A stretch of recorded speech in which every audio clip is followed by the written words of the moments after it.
యూకేలో వైసీపీ ఆధ్వర్యంలో వైఎస్ జగన్మోహన్ రెడ్డి పుట్టినరోజు వేడుకలు ఘనంగా నిర్వహించారు.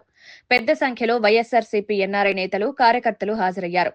ఈ కార్యక్రమానికి హాజరైన వైఎస్సార్సీపీ ఎన్ఆర్ఐ కోఆర్డినేటర్ ఆలూరు సాంబశివారెడ్డికి ఎన్ఆర్ఐ నేతలు ఘనస్వాగతం పలికారు. జగనన్న పాలనపై ప్రజల్లో ఉన్న విశ్వాసం మరోసారి స్పష్టంగా కనిపించిందని, నిజాయితీ, నిబద్దతతో ప్రజల కోసం పాలన సాగించిన నాయకుడిగా జగనన్నను సాంబశివారెడ్డి కొనియాడారు. ప్రజా విశ్వాసాన్ని బాధ్యతగా భావిస్తూ ఆయన గతంలో పాలన సాగించారని తెలిపారు.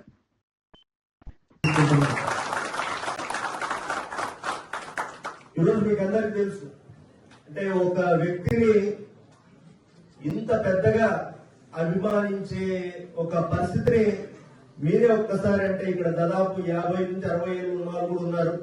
ఒక్కసారి వెనక్కి ఆలోచన చేస్తే మేబీ సినిమా వాళ్ళు వచ్చినప్పుడు ఎగబడిపోతుంటారు అక్కడక్కడ, లేదా ఒక క్రికెటర్స్ లేదా మంచి స్పోర్ట్స్ లో సక్సెస్ అయిన వాళ్ళు వచ్చినప్పుడు కూడా ఎగబడిపోతుంటారు. బట్ ఏది ఏమైనా ఎవరి దగ్గరికైనా 1 లేదా 2 సార్లు వెళ్తే మళ్ళీ 3వ ఇంకా ఎలబుద్ధి కూడా కాదు. కానీ ఈ రాష్ట్ర చరిత్రలో, రాష్ట్రాన్ని కూడా చెప్పను, తెలుగు రాష్ట్రాల 2 రాష్ట్రాల చరిత్రలో ఒక మనిషి కోసం ప్రాణం ఇచ్చేందుకైనా సిద్ధపడి, ఆ మనిషి కోసం ఏదైనా చేయడానికి, ఆ మనిషితో కరచాలనం చేయడానికి ఎంత పోరాటమైనా చేసి ఆయన దగ్గర చేయడానికి, ఒక మనిషి కోసం ఏదైనా చేసి దగ్గరికి వెళ్ళి ఒక ఫోటో సెల్ఫీ తీసుకోవడానికి ఆధారపడుతున్నారు.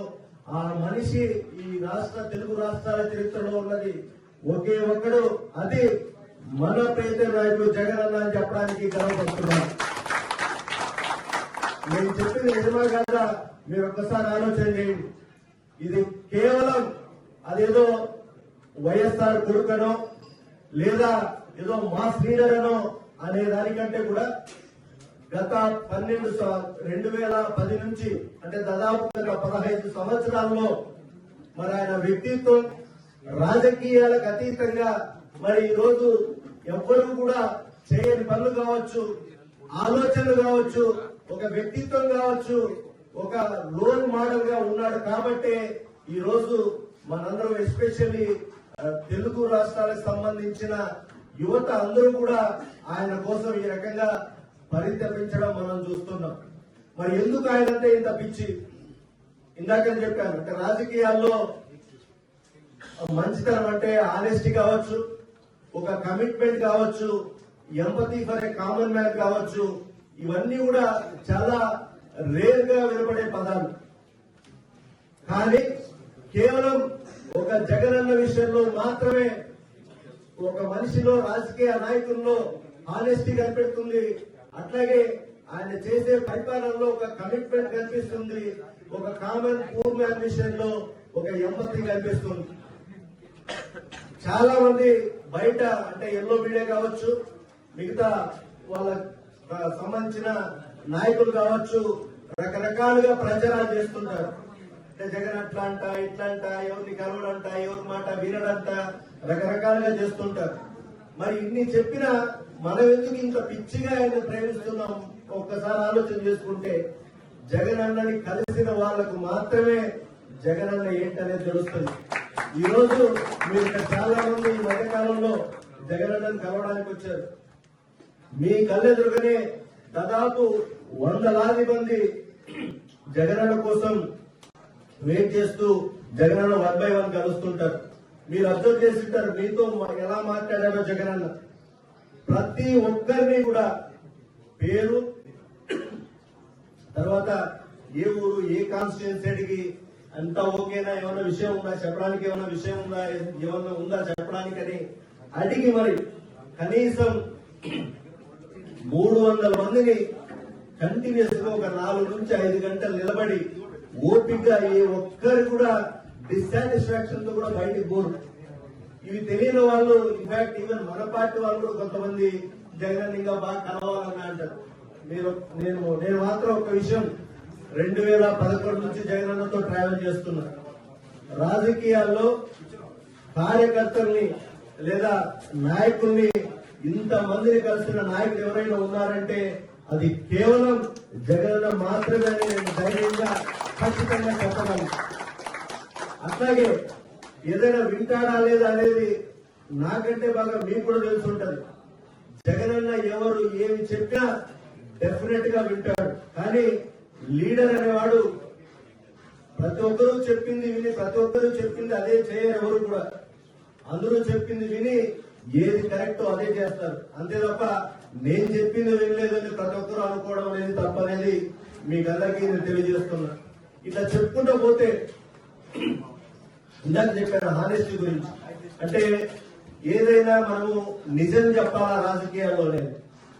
మీరు ఒకసారి 2014 ఎలక్షన్ వెళ్ళండి. చంద్రబాబు నాయుడేమో రుణమాఫీ చేస్తానని ఇంకోటి అని దాదాపు 600 పైన అబద్ధపు హామీలు ఇచ్చాడు. అదే టైంలో ఎక్కడ కూడా జగనన్న ఏదో మనం ఆ కుర్చీలో కూర్చోలా ఏదో ఒకటి చేశాని చెప్పి ఎక్కడ కూడా అబద్ధం చెప్పలేదు. మేనిఫెస్టో కమిటీలో నేను ఉన్నాను, కోర్ కమిటీలో ఉండేవాడిని. రాసేటప్పుడు కూడా మీకు అందరూ తెలుసు, రైతు భరోసా కింద 50,000 ఇస్తాం ప్రతి రైతుకు అని జగనన్న చెప్పాడు. కానీ మేనిఫెస్టోలో మీరు చూస్తే రైతు భరోసా పథకం కింద ప్రతి రైతుకు సంవత్సరానికి 12,500 రూపాయలు చొప్పున 2వ సంవత్సరం నుంచి వరుసగా 4,000 ఇస్తామని రాస్తారు. వరుసగా 4,000 ఇస్తామని రాస్తారు. ఆయన రాపించాడు. నేను ఇట్లా ప్రతిదీ కూడా ఒకసారి అన్నాను జగనన్నతో, అన్న ఎందుకన్నా 50,000 ఇస్తామని చెప్తాము, అట్లాగే వైఎస్ఆర్ చేయూత పథకంలో 75,000 ఆ 75,000 కూడా 18,750 4,000 అని చెప్పారు. అన్న మొత్తం చెప్పేద్దాం అంటే ఒక 2 సార్లు 3 సార్లు విని 4వ సారి చెప్పారు. తమ్ముడు ఎందుకు అబ్బా నువ్వు ఎందుకు అంత టెన్షన్ పడుతున్నావు? రేపొద్దున ఈ మేనిఫెస్టోని నువ్వు నేను మన గ్రామ స్థాయి కార్యకర్త నుంచి కూడా 5 ఏళ్ళు చేతులు పట్టుకొని తిరగాల. ఎందుకు మనం ఏదో చిన్న అబద్ధం చెప్తే ఏదో అయిపోతుందో ఎందుకు భయపడతాం? నిజం చెప్తాం, మనం చేయగలిగిందే చెప్తాం, చూద్దాం. అంటే ఎంత మైన్యూట్ గా ఆయన ఒక విషయాన్ని ఆలోచన చేస్తారని ఒకసారి ఆలోచన చేయండి. That is the difference between Jagananna and any other politician. నేనేం చంద్రబాబు నాయుడు ఒకటే చెప్పను, ఆంధ్ర రాజకీయాల్లో, ఆంధ్ర తెలంగాణ రాజకీయాల్లో ఏ ఒక్కరిని కూడా జగనన్న అట్లా కంపేర్ చేయలేదు. ఇంకా గవర్నెన్స్ గురించి చూడండి. గవర్నెన్స్ లో చంద్రబాబు నాయుడు అంటే ఐటీ అంటే చంద్రబాబు నాయుడు అని ఎందుకు చెప్తున్నారు? మరి ఏ ఒక్కసారైనా తన పరిపాలనలో గవర్నెన్స్ లో అంటే మీకు గుర్తుందో లేదో గడప వద్దకే పాలన ఏదో పేరు, ప్రజల వద్దకు పాలన అనేది పేరు చెప్పాడు. కానీ అది పేరు పాత్ర తప్ప ఎక్కడా చేయలేదు. కానీ జగనన్న ఇప్పుడు అట్లాంటి పదాలు వాడకుండానే ఆయన ముఖ్యమంత్రి అయిన తర్వాత గ్రామ సచివాలయాలు పెట్టి అందులో 1,25,000 మందిని గవర్నమెంట్ ఎంప్లాయ్మెంట్ ఇచ్చి మరి ఏ సిటిజన్ సర్వీసెస్ ఏది కావాలన్నా మీకు ఎలిజిబిలిటీ ఏ స్కీమ్ ఉన్నా కూడా అన్ని కూడా సర్వీస్ అటు డోర్ స్టెప్ అని చేసి చూపించాడు జగనన్న. That is Jagananna. అట్లాగే ఇలాగ ఎంపతి ఫర్ కామన్ మ్యాన్ గురించి చెప్పాను. మనం చాలా సందర్భాల్లో ఫోటోస్ వీడియోస్ మనకు చాలా దొరుకుతాయి. చంద్రబాబు నాయుడు అనేవాడు జనాలు పోయినప్పుడు విసుక్కోవడం, తిట్టడము, మీరు ఇట్లా అట్లా అని తిట్టడం ఎన్నో వీడియోలు చూసింటారు. జగనన్న విషయంలో ఎక్కడైనా ఎవరితో అయినా నవ్వు లేకుండా ఉండే ఫోటో గానీ వీడియో గానీ మీకు దొరకదు. ఇన్ ద సెన్స్ ఆయన అట్లా ఉండరు. ప్రతి ఒక్కరితో అంటే ఇర్రెస్పెక్టివ్ ఆఫ్ దేర్ క్యాస్ట్ కావచ్చు, లేదా వాళ్ళ ఆరోగ్య పరిస్థితి కావచ్చు, ఏవైనా సరే ప్రతి ఒక్కరిని కూడా హక్కును తెచ్చుకుంటాడు. తన ఫ్యామిలీగా చూసుకుంటాడు. ఫ్యామిలీ మెంబర్ అయితే ఎట్లా ఉంటుందో అట్లా చూసుకుంటాడు. దానికి కూడా నేను ఒక 2 ఎగ్జాంపుల్స్ చెప్తాను. మన గవర్నమెంట్ ఫార్మ్ అయిన తర్వాత ఒకసారి ఫీజు రియంబర్స్మెంట్ మీకు తెలిసే ఉంటాయి. ముందు 35,000 ఫీజు రియంబర్స్మెంట్ అప్పుడు రాజశేఖర రెడ్డి గారు ఫీజు రియంబర్స్మెంట్ ప్రవేశపెట్టారు. సో ఇంజనీరింగ్ కాలేజ్ ఏం చదివినా 35,000 రూపాయలు ఫీజు రియంబర్స్మెంట్ ఇచ్చేవాళ్ళు. అప్పట్లో ఫీజు అట్లాగే ఉండదు, 35,000 ఫీజులు ఉండేవి కాబట్టి సరిపోయేది. కానీ మళ్ళీ చంద్రబాబు నాయుడు వచ్చిన తర్వాత ఒకవైపు ఏమో కాలేజ్ ఫీజులు విపరీతంగా పెంచేశారు, 50,000 లక్ష రూపాయలు చేసేసాడు. కానీ ఫీజు రియంబర్స్మెంట్ మాత్రం 35,000 ఇచ్చాడు. జగనన్న ఎంత పెద్ద మనసుతో ఆలోచన చేయకపోతే పేదవాడికి మనం సాయం చేస్తే చేయాలి కానీ సగం చేసి 1,00,000 రూపాయలు ఉన్న కాలేజెస్ లో సీట్ దొరికితే నువ్వు 35,000 ఇచ్చి 65,000 నువ్వు అప్పు చేసి నీ చావు అంటే అది కరెక్ట్ కాదు కదా. అది కూడా పాదయాత్రలో ఒక లైవ్ ఎగ్జాంపుల్, ఒక ఆయన ఆత్మహత్య చేసుకుంటే వాళ్ళ పిల్లాడు ఫీజు కట్టలేదని పిల్లాడు ఆత్మహత్య చేసుకుంటే ఫీజు అప్పు చేసి వాళ్ళ అమ్మ నాన్న వచ్చి జగనన్న కలిసినప్పుడు దెన్ జగనన్న డిసైడ్ అయ్యారు మనం వస్తే పూర్తి ఫీజు రియంబర్స్మెంట్ ఇవ్వాలని. అట్లా ఆలోచన చేయడమే కాదు, మళ్ళీ హాస్టల్ కూడా వసతి దీవెన అని చెప్పి సంవత్సరానికి 20,000 రూపాయలు ఇవ్వాలని డిసైడ్ అయ్యారు. సో ఈ క్రమంలో నాతో మాట్లాడేటప్పుడు మనం ఫుల్ ఫీజు రియంబర్స్మెంట్ ఇవ్వాలని ఇస్తామని చెప్పాం కదా. సో బడ్జెట్ విపరీతంగా పెరిగిపోతుంది. సో 35,000 వర్సెస్ దాదాపు 70,000, 80,000 లక్షల రూపాయలు కూడా ఫీజు రియంబర్స్మెంట్ ఇచ్చాం మనం. సో ఏమైనా వర్కౌట్ చేయొచ్చా, దీన్ని మనం ఏమైనా కంట్రోల్ చేయడానికి కానీ ఏదైనా కెన్ యూ థింక్ అనే కానీ ఒకసారి అంటే మనకు అంత పెద్ద లీడరు ముఖ్యమంత్రి స్థానంలో ఉన్నప్పుడు అడిగినప్పుడు మనం ఏదో అతిగా ఫీల్ అయిపోయి నేను ఇమీడియట్ ఎక్కువ ఆలోచన చేయకుండా చెప్పేశాను, మైండ్ లో తట్టింది. సార్ ఎంసెట్ ర్యాంక్ ని లిమిట్ చేద్దాం సార్, 1,00,000 రూపాయలు 1,00,000 ర్యాంక్ వరకు పెట్టేసి 1,00,000 పైన వాళ్ళకు ఫీజు రియంబర్స్మెంట్ లేకుండా చేద్దాం అన్నాను. నేను అది చెప్పడానికి మేబీ 1 మినిట్ తీసుకున్నాను. సార్ రిప్లై ఇవ్వడానికి నాకు 1 సెకండ్ కూడా తీసుకోలే. ఆయన ఇమీడియట్ గా ఇచ్చిన రిప్లై ఏంటో తెలుసా, 1,00,000 పైన ర్యాంక్ లో అంతా ఈ పల్లెల్లో అంటే సరిగా డబ్బులు లేక చదవలేక అటువంటి వాళ్ళు ఉంటారు కదా సార్,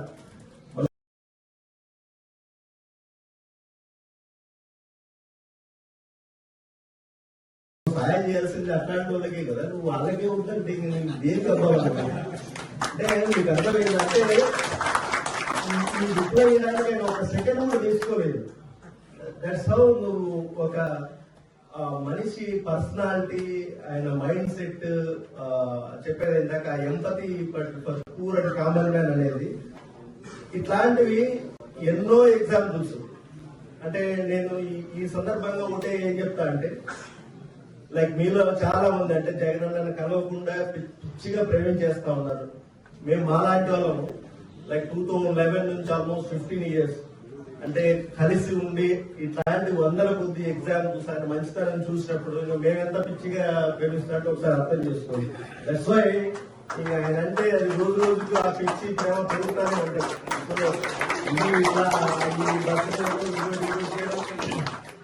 అంటే మాట్లాడేవన్నీ చాలా చిన్న విషయాలు. సో ఇట్లా చెప్పుకుంటూ పోతే ప్రతి విషయంలో కూడా రాజకీయాల్లో జగనన్న అనే జగన్మోహన్ రెడ్డి అనే మనిషి ఒక రేర్ క్వాలిటీ పర్సన్, మీకు ఇంకా దొరకరు. సో ఏదో సినిమాలో డైలాగ్ ఉంది, ఆ గుండె బతకాలరా అనేది సినిమా డైలాగ్. అట్లా జగనన్న అంటే ఈ మన రాష్ట్రం కోసం, రాష్ట్రంలో ఉన్న ప్రజల కోసం ఇట్లాంటి పుట్టినరోజులు 100 జరుపుకోవాలి. మనం ఇట్లాంటి చిన్నవి ఇది నిజం చెప్పాలంటే ఏదో జగనన్న బర్త్డే అనే దానికంటే కూడా it's love, respect, gratitude global గా మనము చూపేది అనేది నా అభిప్రాయం. బర్త్డే అనేది ఏదో ఒక రోజు ఒక ఈవెంట్ అనేది తీసేయండి. మనం ఉన్న నాడు మనం ఏ రకంగా చేసి జగనన్న చేస్తున్న మంచిని కావచ్చు, జగనన్న యొక్క పర్సనాలిటీ కావచ్చు, ఆయన వ్యక్తిత్వం కావచ్చు, ఇవన్నింటినీ కూడా ఎట్లా ప్రజల్లోకి తీసుకెళ్లాలని ఆలోచన చేయాలి. ఒకప్పుడు మీకు అందరూ తెలుసు, ఒక మనిషి యొక్క క్వాలిటీస్ కావచ్చు, లేదా ఒక పార్టీ యొక్క సిద్ధాంతం కావచ్చు, what ever call narrative building అంతా కూడా ఒక న్యూస్ పేపర్ ద్వారానో ఒక టీవీ ఛానల్ ద్వారానో అయ్యేది నెరేటివ్ బిల్డింగ్. బట్ ఇప్పుడు డిజిటల్ ఎరాలోకి వచ్చేసాం. ఓవరాల్ గా కూడా మన పర్సెప్షన్స్ మారిపోయాయి. టీవీలు చూసేవాళ్ళు, పేపర్ చదివేవాళ్ళు తగ్గిపోయారు. But at the same time మనకున్న అడ్వాంటేజ్ ఈ రోజు మనకే కాదు, పల్లెటూరులో ఉన్న ప్రతి ఒక్కరికి కూడా చేతిలో ఒక మొబైల్ ఫోన్ ఉంది. ఆ మొబైల్ ఫోన్ లోనే ఏం జరుగుతుంది, ఏంటి, రాజకీయంగా ఏం జరుగుతుంది, ఏ పార్టీ ఏం చేస్తుంది, ఏ లీడర్ ఏం చేస్తున్నాడు అనేది తెలుసుకోగలుగుతున్నారు. మరి ఇక్కడ మన ఎన్ఆర్ఐ గోలు పాత్ర అనేది కీలకం అనేది నేను ఈ సందర్భంగా మీకు గుర్తు చేస్తున్నా. ఆల్రెడీ మీరు చాలా కాంట్రిబ్యూట్ చేస్తున్నారు. బట్ స్టిల్ ఇందాక అన్నప్పుడు చెప్పాడు శివన్న, ప్రతి ఒక్కరికి కూడా అకౌంట్స్ ఉంది. ఒక పర్సెప్షన్ బిల్డ్ అవ్వాలంటే మనం ఫ్యాక్ట్సే, అబద్ధాలు చెప్పనక్కర్లేదు. మీకు సింపుల్ ఎగ్జాంపుల్, మనం ఎంత వర్క్ చేయాలంటే గూగుల్ సెర్చ్ లో జగన్మోహన్ వైఎస్ జగన్మోహన్ రెడ్డి అనుకుంటే వైఎస్ఆర్ కాంగ్రెస్ పార్టీ అని టైప్ చేసిన ఒక ఫస్ట్ సెర్చ్ లో టాప్ 10 రిజల్ట్స్ అన్ని మనం చేసిన మంచి లేదా నిజాలు వస్తే చాలు, దట్స్ అయిపోయింది, మనం సక్సెస్ అయినట్టే అన్నారు. కానీ ఇప్పుడు ఆ రకంగా లేదు. ఎందుకు లేదు అనేది ఒకసారి ఆలోచన చేయండి. అంటే ఈ ఓఆర్ఎం అంటే online research, online reputation management కానీ, ఎస్ఈఓస్ కానీ అవి ఎట్లా చేస్తాం అంటే ఇప్పుడు కేవలం సోషల్ మీడియాలో ఒక పోస్ట్ ని షేర్ చేయడమో, లైక్ చేయడమో లేదా రీట్వీట్ చేయడమో కాదు. కామెంట్ చేసినప్పుడు ఆ కామెంట్ కూడా ఆర్టిఫిషియల్ ఉండకూడదు, ఆర్గానిక్ గా ఉండాలి. ఆర్గానిక్ ఎందుకు ఉండదు? ఈ రోజు ఇక్కడ మనకు ఉన్న ప్రతి ఒక్కరికి కూడా జగన్మోహన్ రెడ్డి గారి ద్వారా మనకు, మన ఫ్యామిలీ మెంబర్కు, మన బంధువులకు ఏదో రకంగా మంచి జరుగుంటది. ప్రతి ఇష్యూలో ఆయన చేసిన డెవలప్మెంట్ యాంగిల్స్ లో ప్రతిసారి మనము లాస్ట్ 5 మన గవర్నెన్స్ లో బటన్ నొక్కడం వల్ల అది ఎక్కువ పోయింది. కానీ మనం చేసిన డెవలప్మెంట్స్ దాదాపు అంటే 15,000 గ్రామ సచివాలయాలు కట్టాం, ఆర్బీకేలు కట్టాం, 10,000 హెల్త్ క్లినిక్లు కట్టాం, 17 మెడికల్ కాలేజ్ స్టార్ట్ చేశాం, 4 పోర్టులు కట్టాం, 10 ఫిషింగ్ హార్బర్లు కట్టాం, భోగాపురం ఎయిర్పోర్ట్ స్టార్ట్ చేశాం, కడపలో స్టీల్ ప్లాంట్ స్టార్ట్ చేశాం, 20 లక్షల ఇల్లు లేని వాళ్ళకి 20 లక్షల మందికి ఇల్లు కట్టించాం. ఇన్ని ఉన్నాయి. ఇవన్నీ కూడా వీటన్నిటిలో ఏదో ఒకటి ప్రాక్టికల్ గా మనకు సంబంధించిన విషయాన్ని మనం ఒక 2-3 వాక్యాల్లో రిట్వీట్ చేసిన, కామెంట్ చేసిన, then only it will pick it up. అది చేసినప్పుడే ఆ నెరేటివ్ బిల్డప్ జరుగుతుంది.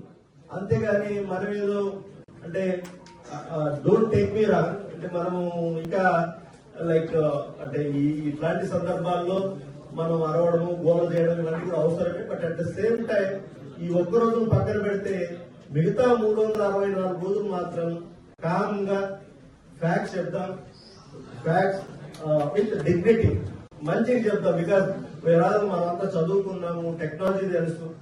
ఇంకా చెప్పడంతో పాటుగా ఈ టెక్నాలజీని జోడించి లేదా ఏఐని వాడి ఇది ఇంకా మనం ఏ రకంగా మనం కాంట్రిబ్యూట్ చేయగలం పార్టీకి, జగనన్నకు. మళ్ళీ చెప్తున్నా, ఈ రోజు మనమంతా ఇక్కడ ఉన్నాము అంటే ఏదో రకంగా ఇక్కడ కూర్చున్నామంటే మనమంతా జగనన్నని ఎంత ఇష్టపడుతున్నామో మనకు బాగా తెలుసు. జగనన్న ఎందుకు ఈ మన రాష్ట్రానికి ముఖ్యమంత్రి కావాలనేది కూడా మనకు తెలుసు బాగా. మనకు వచ్చేది ఏముండదు. జగనన్నకు కూడా ఎప్పుడు కూడా ఆయన అదేదో పదవిలాగా చూడలేదు. ఎప్పుడు కూడా ఆయన ముఖ్యమంత్రి అంటే కేవలం ప్రజలు మనకి సేవ చేయడానికి అవకాశం ఇచ్చారనే భావించాడు తప్ప ఏ రోజు ఆయన అదేదో నేను ముఖ్యమంత్రిగా ఆ హోదా ఎక్కువ అనుభవించలేదు, ఆయన మాట్లాడేది లేదు దాని గురించి. కాబట్టి మనందరం కూడా ఒక ఇంటెలెక్చువల్స్ గా ఓ ఎన్ఆర్ఐ విభాగం తరఫున జగనన్న పర్సెప్షన్ లెవెల్స్ ఆన్లైన్ లో ఆ రెప్యుటేషన్ ని ఎట్లా బిల్డప్ చేయాలా, దానికి ఏ రకంగా పనిచేయాలనేది మళ్ళీ ఒక్కసారి మరి ఈ రోజు ఈ సందర్భంగా ఒక ఆలోచన చేయండి, నిర్ణయం తీసుకోండి. బెటర్ గా ఎట్లా చేయొచ్చు. ఇప్పుడు నేను నాకు తెలిసిన కొన్ని విషయాలే చెప్పుకుంటాను. నాకంటే తెలివైన వాళ్ళు, టెక్నాలజీ తెలిసిన వాళ్ళు నా ముందర మీరంతా ఉన్నారు. మీరు కూడా మాకు చెప్పండి, అన్న ఇట్లా చేద్దాం బాగుంటుందని. ఐ బిలీవ్ మీరందరూ కూడా మీరందరికి తెలుసు, నేను అందరికీ అందుబాటులోనే ఉంటాను. జస్ట్ అదే ఒక మెసేజ్ కానీ లేదా ఒక కాల్ కానీ ఐ డోంట్ థింక్ నేను ఎప్పుడు మీ కాల్స్ కానీ మెసేజ్ కానీ మిస్ అయినా నేను. సో ఇండియా ఎప్పుడు వచ్చినా you please call me, text me. So any time మీరు జగనన్నని కలవచ్చు, మీరు అనుకున్నవి జగనన్నకి చెప్పచ్చు, నాకు కూడా చెప్పచ్చు. టుగెదర్ మళ్ళీ జగనన్నని ఈ బర్త్డే అకేషన్ సందర్భంగా మరి 100 ఏళ్ళు ఆయన ఆరోగ్యాలతో ఉండాలని, ఈ రాష్ట్రానికి వీలైనంత త్వరగా ముఖ్యమంత్రిగా ఉండి ఆంధ్రప్రదేశ్ ను అభివృద్ధి పథంలో దూసుకెళ్లేలాగా చేసి ఆంధ్రప్రదేశ్ లో ఉన్న ప్రజలందరినీ కూడా వాళ్ళ బతుకులు మారేలాగా హెల్త్ విషయంలో కావచ్చు, ఎడ్యుకేషన్ విషయంలో కావచ్చు, డెవలప్మెంట్ విషయంలో కావచ్చు, గవర్నెన్స్ విషయంలో కావచ్చు, ఒక కోవిడ్ 2 ఏళ్ళు చేస్తే 3 ఏళ్ళు ఆయన అంత చేశాడంటే ఒక 20 ఏళ్ళు ఆయన ముఖ్యమంత్రిగా ఉంటే మన రాష్ట్రం ఎట్లా ఉంటుందనేది ఒకసారి ఆలోచన చేసి ఆ దిశగా మనమంతా కలిసి పనిచేయాలని మీ అందరినీ కోరుతూ మరొకసారి ఈ అవకాశం ఇచ్చిన మీ అందరికీ కూడా UK team and also especially ఈ కోఎంట్రీ టీం అందరికీ పిల్లలందరికీ కూడా థ్యాంక్స్ చెప్తూ అట్లాగే యూకే నుంచి కూడా చాలా దూరం నుంచి కూడా ఇక్కడికి వచ్చారు. ఇందాక నుంచి చాలా మంది కలిశారు. మీ అందరికీ కూడా పేరున పార్టీ తరఫున హృదయపూర్వక ధన్యవాదాలు చెప్తూ సెలవు తీసుకుంటున్నాను.